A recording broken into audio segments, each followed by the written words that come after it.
So, a few months ago, I read this article that spoke to me a lot. It was Junot Diaz's MFA versus People of Color. And in his piece, he discusses how difficult it was for him to be a Dominican writer in an MFA program where authors and characters of color were given little space to exist, right?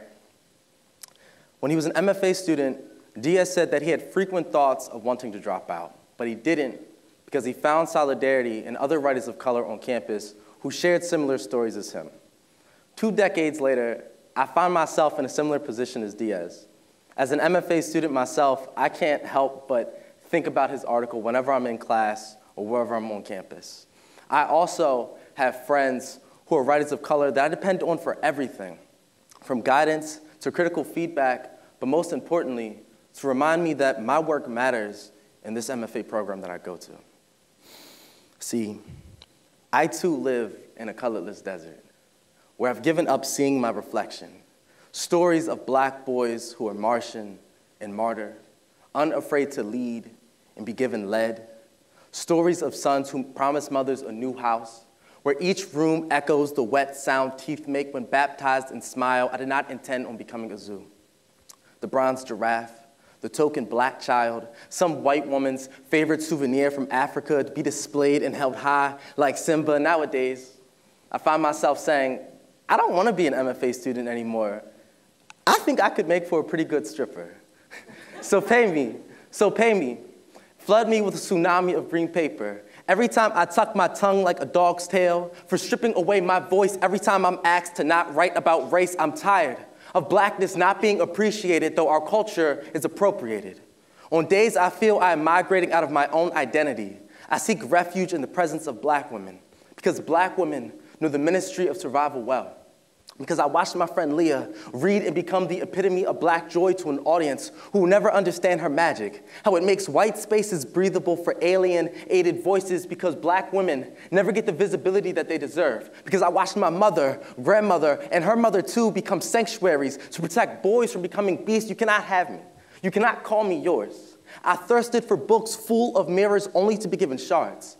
I cut my eyes trying to find my likeness in poems you provided. Maybe being blind is better, because at least here, I could see all the color that you left out. So, I know today's theme is about momentum, but I believe before we can have a conversation about how to move forward, we must first talk about reflection, being able to see oneself in any given position. So the question and the concern I have is, how do we expect students to build momentum and imagine themselves becoming poets or lawyers or doctors if they've never been introduced to someone who looks like them in those positions? I can understand why Diaz felt hopeless. Like myself, space wasn't given to highlight narratives he could see himself in. So before we can even talk about momentum, we must understand how lack of representation is dangerous, because it can limit the imagination to what we think we can become, right? I'll be honest. I hated poetry in high school. I could never imagine myself becoming a poet. In fact, I didn't even like reading it. It was the worst genre I thought that could exist in English. And yet somehow, I became a poet. And I don't even know how that really works out. Maybe that's for like another TED Talk. I don't know. But like Diaz, I struggled because I couldn't find a connection to the text I was given. I remember reading poets like Robert Frost, and Frost is a great poet, but him and I see the world differently. So how could I imagine becoming a poet if space wasn't created for me to read stories that I could see myself in? That was until I was introduced to James Baldwin, a collection of his essays, actually. And from there, my life changed. Finally, a writer I could see parts of myself in, like an unfinished mirror. It was good enough for me. How I got into spoken word was because I watched a lot of YouTube videos, and I remember the first person I remember watching was Javon Johnson's 'Cause He's Black, his poem 'Cause He's Black. And I remember crying and being upset because I too was tired of black boys being treated like criminals before they were even being treated like humans. And Javon's poem had given me inspiration as well as momentum to write my own piece. And I remember a few weeks later, I would go to my first open mic and I would put my name on the sign-up sheet. And I remember that when the host called me on stage, he was like, Now bringing to the stage, Derick, Ebert. We love you, Derick. Oh, my God. That's not how it went, but in my mind, I like to think it went that way, but, you know, you get it. And I remember I stood up, and I paused, and something in my mind was like, no, this ain't you, homie. And I remember I looked at the audience, and then I looked at the host, and they were all looking at me, and I just left. I just rolled out. I was like, nope, this isn't for me. I rolled out. I left the venue without performing. I left because I was afraid. I was afraid because I had never been introduced to a space like that before, so I couldn't imagine myself existing in it. I limited myself to what I thought I could become, right? The reason I named the title of my TED Talk To Be a Kid Again is because kids are not aware of limits, so they dream fearlessly. And you know, that's the beautiful thing about a child's imagination is that they don't see consequence, they only see endless possibility. And I'm sure we all have stories of doing something we thought was possible when we were kids, and then it ended up not being possible, and then we ended up getting our ass whooped for it. You know, see, y'all guilty. You know, I feel y'all. And so, you know, with the child's imagination, they don't see the consequences of their actions. They only see this possibility.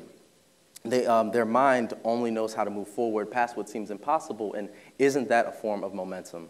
So I knew that if I was going to become a poet, it was going to take more than momentum. It was going to take more than inspiration. I was going to have to also imagine myself becoming the poet that I wanted to become. I create because I want my poems to serve as a flashlight for Black youth who have a hard time seeing themselves become poets or writers in general. I write because I want to be what Baldwin was for me, of reflection, an example of someone who didn't let their limited imagination limit their future. I do poetry because I want to create the world I want to live in. One where my anxiety doesn't limit my momentum from seeing how I'm a vessel of possibility. One where I can imagine being anything outside of a hashtag. One where students in Baltimore can identify with what they're reading and dream fearlessly. And I know that when it comes to creating this world, that I must be mindful of my decisions. Like Diaz's narrative, as well as my own narrative, you know, we can see that within this bigger picture of things, it's so easy to just leave someone else's voice out. Representation is important because it's how we can see ourselves as kids becoming anything. Something my mom always told me growing up was that it's not about you. And I think that her actions reflect this message the most. See, if calloused hands could talk, then they would speak of lifting dreams bigger than a child's imagination, and most of us don't know what that's like, to carry endless weight on fingers too tired to carry even its own skin. My mother knows a lot about this kind of loving. Her palms are rougher than bruised pavement. Her fists, veterans in the art of ass whoop, will deliver more pounds than a Big Mac and always find ways to rise above a heavy day. My mom is a small woman capable of big things. When she cooks, it looks like dancing the way she moves between countertops, only taking a bow to check the oven. Y'all, I swear she never misses a beat. Even after we suffered 2 home foreclosures, there wasn't a day where I went hungry because my mother is a ghetto alchemist, making temporary things stretch infinitely like the horizon. She doesn't get much praise for raising 3 sons.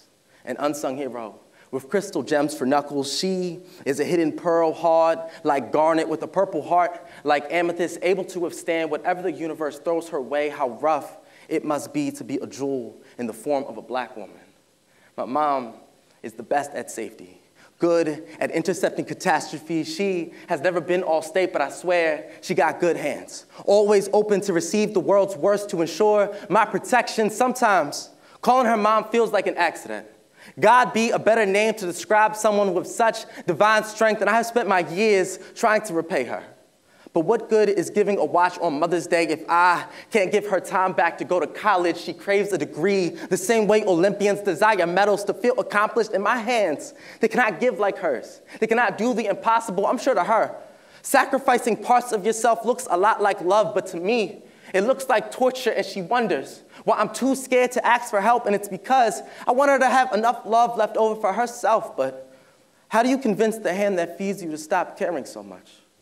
My mother's dreams are a collage of magazine pictures. She is deserving of more than the finer things life has to offer most days. I wish I could find another way to say thank you, to say you are deserving of everything and more, but for now, all I have to give her is this poem. Since I was little, my mom had always dreamed about going to college, and I believed what stopped her momentum was having to raise 3 sons. So I'll end with this. I'm extremely proud to say that my mom is now enrolled in community college. And I think that what pushed her was seeing me graduate in the spring and seeing my brother getting ready to graduate this fall. You know, what's a better reflection than your own blood? I think through us, she realized that she didn't have to limit her momentum or her dreams, and that it was possible for her to become anything that she wants to become. So all of that is to say, it's never too late to dream fearlessly. See the possibility, not the limits, and cherish the narratives that you do see yourself in, and then build space for others to do the same. Thank you.